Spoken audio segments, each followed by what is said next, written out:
চশমা museum, a house of world class, জলট্যাক মোড়, বহরমপুর মডার্ন হোটেলের সামনে। ডোমকলের সুলতানপুর মোড় এলাকায় কেটিএম বাইক ও সুপার স্প্লেন্ডার বাইকের মুখোমুখি সংঘর্ষে আহত হলো দুজন।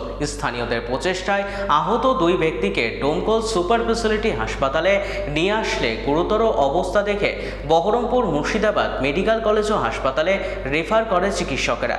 ঘটনায় এলাকায় ব্যাপক চাঞ্চল্য ছড়িয়ে পড়ে।